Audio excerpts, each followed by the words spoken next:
In the Victorian era, people were extremely conscious of how they came across to others in society.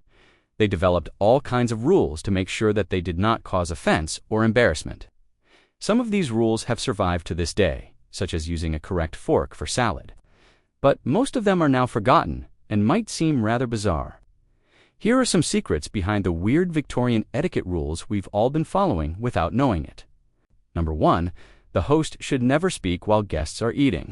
In Victorian England, when someone was invited to dinner, it was an implicit understanding that the host would provide them with good food and pleasant conversation. Therefore, it was considered extremely rude for the host to talk while their guest was eating. This rule applied to both men and women, but it was especially important for women because they were expected to be more ladylike than men. A lady who ate with her mouth open or made loud noises while eating was considered to be vulgar and unrefined. If you were a guest, you had to wait until your host had finished speaking before you started eating. And if you were the host, you had to be careful not to say anything controversial or embarrassing during the meal. This rule was also extended to other social situations where food was present, such as picnics and parties. Number 2. Never pass food with your left hand. In Victorian England, the left hand was considered to be unclean because it was used for personal hygiene. This is why it was taboo to pass food with your left hand, as it would contaminate the food and make it seem like you were offering something dirty to the person you were serving. It was also considered rude to accept food with your left hand, as it would be seen as though you were rejecting the offer. This rule applied to both men and women, but it was especially important for women because they were expected to be more ladylike than men. If a woman was caught passing food with her left hand, she would be seen as being unrefined and vulgar. This rule was also extended to other situations where food was present, such as picnics and parties. Number 3. People had to carry their handkerchiefs with them at all times. Handkerchiefs were used for a variety of purposes in the Victorian era, including blowing one's nose, wiping one's mouth, and dabbing away sweat. Because they were so useful, it was considered improper to leave the house without one. Men and women were expected to carry their handkerchiefs with them at all times and to use them as needed. Not having a handkerchief with you when you left the house was seen as being unprepared and impolite. Similarly, not using one when you needed to was seen as being unhygienic and offensive to those around you. Handkerchiefs were also used as a way of showing affection in the Victorian era. It was common for lovers to exchange handkerchiefs as a symbol of their affection for one another. Women would often embellish their handkerchiefs with lace or other decorations, and men would often monogram theirs with their initials. In addition to being practical and polite, carrying a handkerchief with you was also a way of showing off your status and style. The size and quality of your handkerchief could indicate how wealthy you were, and the way you used it could show off your knowledge of etiquette. 4. Always carry a visiting card. In the Victorian era, people were very particular about how they identified themselves in public. This was especially true when they visited someone else's home. Visitors were expected to carry a card with them that displayed their name and address, as well as any relevant titles or honorifics. These cards were usually made of thick, high-quality paper, and were often embossed or otherwise decorated. The information on the card would be written in large, easy-to-read letters. The most important thing about a visiting card was that it was always carried with one's correct hand. In Victorian England, the left hand was considered to be unclean because it was used for personal hygiene. Therefore, it was very important that people only handled their cards with their right hand. Women really had it tough back then, expected to be way more ladylike than guys.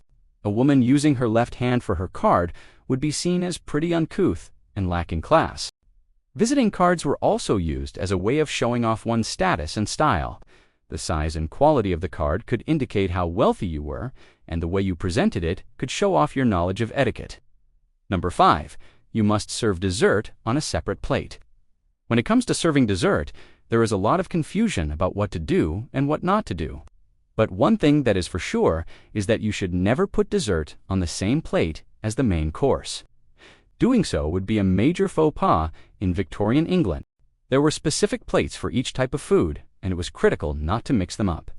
Dessert was always served on a separate plate from the main course, and this plate was typically smaller than the main dinner plate. The idea behind this rule was that the main course was the most important meal of the day, and it deserved its own space on the table. Dessert was seen as a luxurious extra, and it was nice to have it on a smaller plate so that it didn't compete with the main course.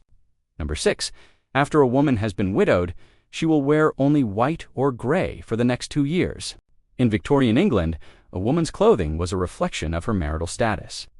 When a woman became a widow, she had to wear specific colors to show that she was in mourning for her late husband. For the first year of mourning, she would wear black clothing and accessories. For the second year, she would wear dark gray or purple. And for the third year, she could start wearing lighter colors again. If a woman was widowed, she would have to observe this strict dress code for 2 years. This meant that she could not wear any bright or cheerful colors during this time period, as this would be seen as disrespectful to her deceased husband. The only acceptable colors for a recently widowed woman to wear were therefore white and gray. White represented purity and innocence, while gray represented dignity and respect. A woman who did not follow this dress code risked being seen as immodest and heartless. 7. It was forbidden to yawn in public.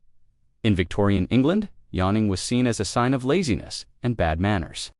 It was believed that yawning showed that one was bored or disinterested in the company of others. As such, it was important to try to avoid yawning in public. If one felt the need to yawn, they would excuse themselves to a private room or simply stand with their mouth open until the urge to yawn passed. Yawn was seen as a sign of low self-control, and it was important to try to suppress it. However, if one couldn't hold back a yawn, they should at least cover their mouth when doing so. Women really had to be more proper than men. Yawning in public makes a woman seem rude and uncouth. Number 8. Food had to be cut into small, bite-sized pieces. In the Victorian era, it was considered rude to eat large pieces of food. This was especially true for foods that were messy to eat, such as chicken and fish. As such, it was important to cut these foods into small, bite-sized pieces before eating them. This ensured that everyone could eat at the same pace and prevented people from getting food stuck in their mouths or dribbling. This rule mattered more for women, who had to be extra ladylike.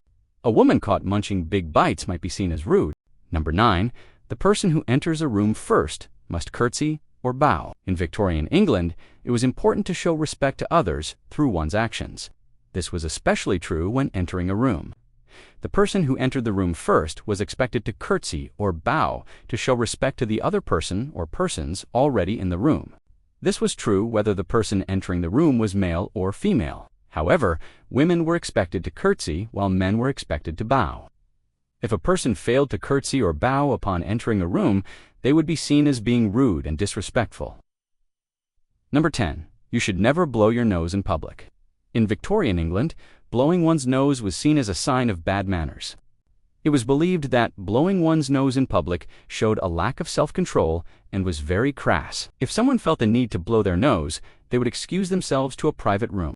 In order to avoid blowing their nose in public, people would often carry a handkerchief with them at all times. This allowed them to discreetly wipe their nose if necessary. Blowing one's nose was seen as a sign of low self-control, and it was important to try to suppress it. However, if one couldn't hold back a sneeze, they should at least turn away from people and cover their mouth when doing so. Women really had to be more proper than men back then. If a woman was caught blowing her nose in public, she would be seen as being unrefined and vulgar. What do you think about these Victorian etiquette rules? Let us know in the comments below. Make sure to give this video a like and subscribe for more videos like this.